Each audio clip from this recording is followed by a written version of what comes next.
Macmillan Audio presents Sweet Salt Air by Barbara Delinsky. Read for you by Marguerite Gavin.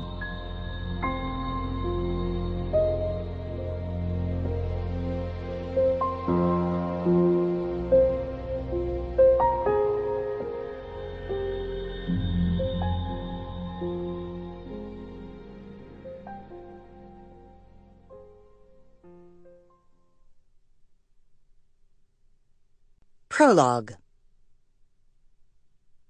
Charlotte Evans was used to feeling grungy.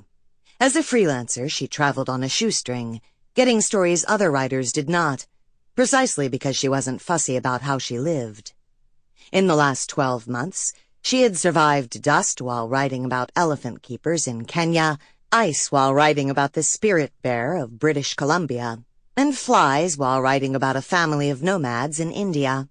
She could certainly survive a mizzling, as the Irish called it, though the heavy mist seeped through everything.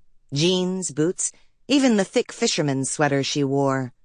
The sweater was on loan from the woman under whose roof she was sleeping, on this least populated of the 3 Aran Islands, and though Charlotte did have a fireplace in her bedroom, hot water was in short supply in the small stone cottage.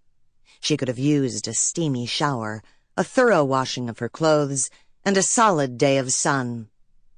Her assignment was to write about the youngest generation of Inishman knitters, women who were adapting traditional patterns in breathtaking ways, and as with the pattern on her own sweater, she could now describe moss stitch, panel repeats, right and left twists, and cable designs. It was time to leave. She had to go home to put the story together and get it to Vogue Knitting before heading to the Australian outback to do a piece on Aborigine jewelry making for National Geographic. A coup, that one. Still, she stayed here. Part of what kept her was the woman who owned the house, as warm and motherly as any she had ever met.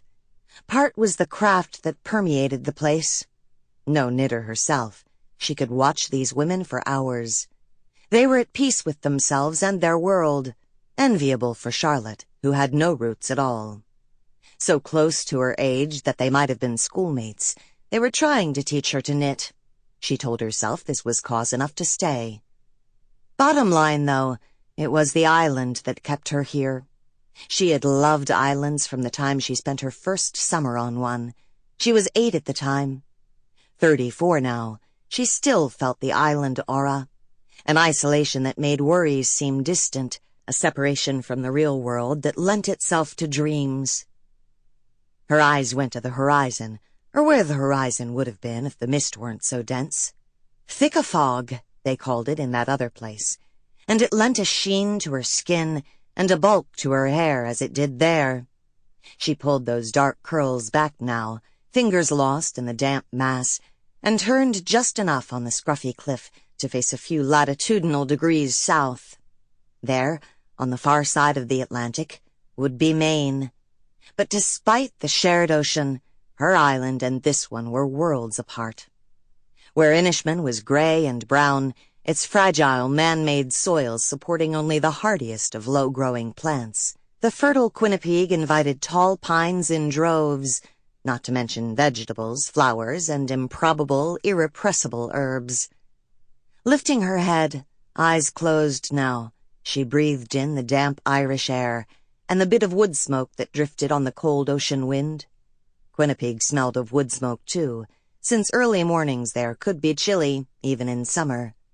But the wood smoke would clear by noon, giving way to the smell of lavender, balsam, and grass. If the winds were from the west, there would be fry smells from the chowder house.